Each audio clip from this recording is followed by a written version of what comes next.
Hello everyone, welcome back. It's Empyrion Galactic Survival episode 67. I'm Enigmius and today we are going to flip our ship right side up no matter what happens. That's our primary goal, but before we get to that we have to finish off the underside, which won't take long, and then we have to make sure that we have everything on board that we need in order to make the flip possible. Should also not take too long. And then we're going to flip it right side up, and that's going to be a major achievement up to this point. If you're just joining us, if you missed the first few episodes, we didn't put it upside down on purpose. It wound up that way, despite our best efforts to keep it from ending up that way. So we took advantage of that to build the underside of the ship. We've got all of the hover engines on, the boosters. You saw we just put the landing gears on, and now we've done everything we can with the ship upside down. We have to flip it right side up so that we can finish the exterior structure on the top half of the ship. Now, one of the things that we need, and before we can do that, is power. Because it doesn't matter what else we put on the ship, if we don't have a way to power it, it's not going to work for us. So I decided to do something a little bit different with the layout for the fuel tanks and the generators for this ship. If you picture a large tube and you place all of your fuel tanks and generators around the inside of that tube on the wall, you kind of get an idea of what I'm going for with this specific design. Now, obviously, it's a little bit difficult to get a perfectly round tube in a voxel-based universe like this, but we can get pretty close, and we can set it up in a way that is different from what we've done in the past. And sometimes it's good to do things just for that reason, just because it's different, not necessarily better in any functional way, certainly not worse, but just because it's different, and that's kind of the idea here.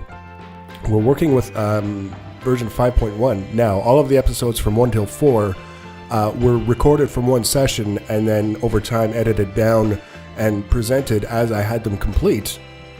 So this is the first time that we've had a chance to mess around with 5.0, and one of the best features that was added with this early access version of the game was the changes to the multi-tool, which gave us a lot more functionality on the tool itself, and also a menu ring so that you can select which feature of the tool that you want to use.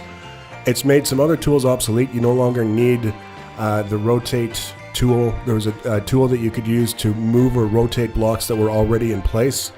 I never used it because I never bothered carrying it around with me. It was just an extra inventory slot that I never really was that concerned with. Additionally, now we can remove blocks without reducing them to their base components. So if we make a mistake, we can just remove the block if we have to. It goes back into our inventory, ready to be used immediately. You can see I just put that 45-degree slope block backwards. But because of the multi-tool and the new features, we're able to just rotate it around, put it in the position that we want it. No harm, no foul. It really makes things just a little bit easier, a little bit more streamlined.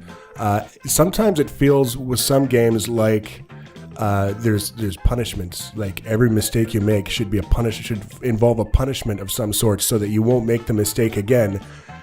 When you're talking about doing voxel structures that have thousands upon thousands of blocks, complex systems, a lot of creativity where you play something and maybe it doesn't look the way you envisioned it, or you decide that you have a better idea of the way things should work.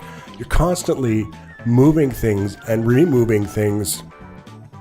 If you're punished for doing that, if it's made more tedious than it needs to be, it really tends to make the whole process feel more like a grind than an actual creative venture. So it's nice to have those features built in a way that's more streamlined than they were.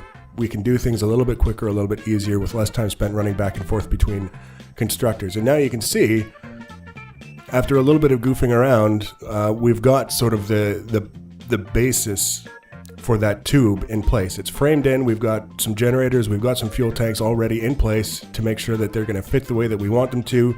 And now is just a question of kind of looking at how we're going to close them in with this hull section in the back of the ship on the top.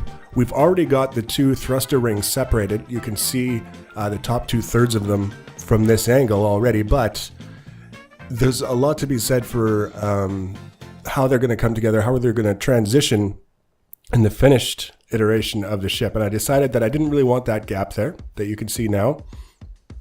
So the first thing I'm going to do is put a little bit of time into thinking how we're going to put the interior hull together with these power tubes, with the generators and the fuel tanks. And then we're going to spend a little bit of time looking at how we're going to put the transition together for the spot on the top of the hull between the two thruster rings.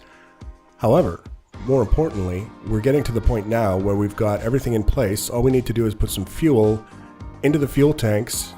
And I think, actually I already know because this is recording a commentary after the fact, but that will be enough for us to be able to flip the ship right side up and carry on building the ship without having to worry about how we're going to find room to put everything that we need to on the top of the ship in order for it to come together, and how we're going to see it as it's coming together. Very difficult when the top of the ship is on the ground to see how it's coming together and how it's going to look. So we can't put the fuel in the tanks from the drone, so we have to do this manually. We run up, and fortunately I wasn't sure if I brought any fuel tanks with me. And I had, which made me very happy because the base on Maspron is quite large, and if you realize you've forgotten something, it can take a little while to get to the storage or to the main constructors and back. And you can see here, when we first hold shift to flip it up, it is basically flipped on its side, which was progress, but obviously not enough. And with a little bit of wiggling and a little bit of goofing around with the height from the hover engines, we're able to get the ship right side up and positioned in a way so that we've got our little cluster of blocks, the concrete blocks. You can see there, it's like a little staircase that we can jump up onto and kind of get a look at what's going on with the top of the ship. So we've angled the ship in a way that we're going to be able to take advantage of that and get, hopefully, kind of the best angle possible to see as we're progressing how everything is coming together. So, I mean, that was kind of a big deal. We've spent the first 4 episodes, plus half of this one, just trying to get this thing right side up. So we've got plenty of fuel now to continue working on it, move it around if we need to. Hopefully we don't need to flip it again anytime soon, but we can if we have to. And now we can kind of start taking a look at probably working from the back of the front from now till the end of the build, this transition between the two thruster rings. And we had them individually, basically on their own. They weren't kind of coming together in any way except for on the underside. I feel like the transition will look better in the end if we have them coming together on the top as well. So there's a few blocks that we can remove in order to support that. And again, using the new functionality of the multi-tool to remove them, put them back in inventory so that we have them ready to use again.